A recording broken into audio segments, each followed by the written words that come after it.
Students, I am Ajaypal sir from Vivekananda Senior Secondary School, Bani. Now we start the next concept of the class 10th subject science. श्रेणी क्रम में संयोजित प्रतिरोधक। आज हम क्या करेंगे, प्रतिरोधकों को संयोजित करेंगे श्रेणी क्रम के अंदर, सीरीज के अंदर, एक ही रेखा के अंदर। जब कई प्रतिरोधों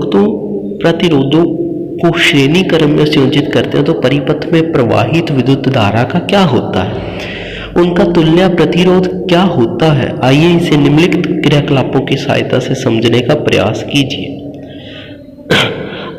ओके, ये क्रियाकलाप में क्या दे रखा है, विभिन्न मानों के प्रतिरोधकों को श्रेणी क्रम में जोड़ना है आपने। ओके, चित्र 12.6 में दिखाए अनुसार एक बैटरी, एक एमीटर और एक प्लग कुंजी से संयोजित करें।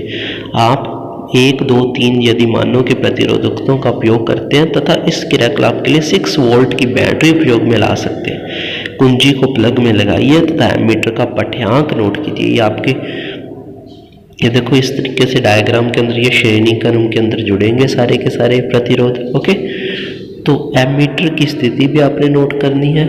ओके, तो आप यह देखेंगे कि एमीटर में विद्युत धारा का मान वही रहता है या परिपथ में एमीटर की स्थिति पर निर्भर नहीं करता। इसका तात्पर्य यह है कि प्रतिरोधकों की श्रेणी क्रम संयोजन में परिपथ के हर भाग में विद्युत धारा समान रहती है। ओके, अब देखो जो विद्युत धारा बैटरी है वो तीनों में से समान गुजरेगी ना, बैटरी का करंट तीनों में से, आपने हमेशा याद रखना है श्रेणी क्रम के अंदर करंट है तीनों के अंदर समान रहता है, अर्थात प्रत्येक प्रतिरोध से बिल्कुल समान विद्युत धारा प्रवाहित होती है। तीनों में से आई ही विद्युत धारा प्रवाहित होगी, बट तीनों की जो वोल्टेज होगी वो अलग अलग रहेगी। ओके,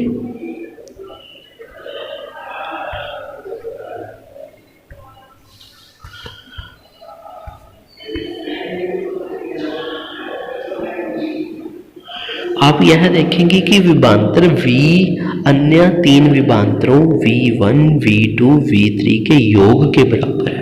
जो विभवांतर होगा वो जरूर चेंज होगा। श्रेणी क्रम के अंदर आपने याद रखना है विभवांतर चेंज होता है, V1, V2, V3 रह जाता है। जितने भी आप प्रतिरोध लगाओगे उसके अकॉर्डिंग V बढ़ता जाएगा। अर्थात प्रतिरोधकों की श्रेणी क्रम संयोजन के सिरों के बीच कुल विभवांतर व्यष्टिगत प्रतिरोधकों के विभवांतरों के योग के बराबर है, अर्थात V = V1 + V2 + V3। मान लीजिए चित्र 12.8 विद्युत में दर्शाए गए परिपथ में प्रवाहित विद्युत धारा I है, तब प्रत्येक प्रतिरोधक से प्रवाहित विद्युत धारा भी I ही रहेगी। श्रेणी क्रम में जुड़े इन तीनों प्रतिरोधों को एक ऐसे तुल्य एकल प्रतिरोधक जिसे प्रतिरोध R है के द्वारा प्रतिस्थापित करना संभव है। इसके प्रतिरथ में जोड़ने पर इनके सिरों पर प्रतिरोध V तथा परिपथ में प्रवाहित धारा I वही रहती है। समस्त परिपथ का ओम का नियम अनुप्रयुक्त करने पर हमें प्राप्त होता है V = IR। और बोला टोटल के लिए जो V रहेगा वो सेम रहेगा, V = IR रहेगा, सभी के लिए V = IR रहेगा। अगर हम श्रेणी क्रम में जोड़ देंगे तीनों प्रतिरोधों पर पृथक ओम का नियम अनुप्रयुक्त करने पर हमें प्राप्त होगा V1 = IR1, V2 = IR2, V3 = IR3। अभी देखो तीनों अलग अलग आ चुके हैं। आपके पास V = IR है और V आपको पता है V = V1 + V2 + V3 है। ओके, ऊपर ये फार्मूला आपने किया तो इसके अंदर आपने सभी की वैल्यू पुट कर देनी है। आपके पास आ जाएगा IR = IR1 + IR2 + IR3। Okay, ये आ जाएगा। आई आप कॉमन लेके काट दोगे तो आपके पास जो आंसर बचेगा वो बचेगा RS। S किस लिए आया, श्रेणी क्रम में आया कि श्रेणी क्रम में रेजिस्टेंस जुड़े हुए, RS = R1 + R2 + R3 हो जाएगा। इस प्रकार हम यह निष्कर्ष निकाल सकते हैं कि जब बहुत से प्रतिरोधक श्रेणी क्रम में संयोजित होते हैं तो संयोजन का कुल प्रतिरोध R1, R2, R3 के योग के बराबर होता है और इस प्रकार संयोजन का प्रतिरोध भी व्यष्टिगत प्रतिरोधक के प्रतिरोध से अधिक होता है। उन्होंने बोला श्रेणी क्रम के अंदर जो प्रतिरोधक होता है वो बढ़ जाता है। ओके, देखो बढ़ गया ना प्रतिरोध, सभी के जोड़ के बराबर हो गया। तो श्रेणी क्रम में आपने ये याद रखना हमेशा ही क्या रहेगा, प्रतिरोध बढ़ जाएगा। नेक्स्ट है पार्श्व क्रम में संयोजित प्रतिरोधक। आइए जब चित्र 12.7 में दिखाए अनुसार जोड़े गए सेलों के एक संयोजन में पार्श्व क्रम में संयोजित 3 प्रतिरोधों को व्यवस्था पर विचार करते हैं। देखो 12.10 में भी ये डायग्राम है। अब देखो इसके अंदर 3 जो है प्रतिरोध वो पार्श्व क्रम में है, वो पैरेलल में है। अब देखो पैरेलल के अंदर R1 R2 R3 तो अलग अलग इनकी प्रतिरोधक रहेगी, बट इसमें करंट जो है वो डिवाइड होगा। जो I करंट जा रहा है वो डिवाइड होगा I1 I2 और I3, बट जो V रहेगा वो इसमें सेम रहेगा।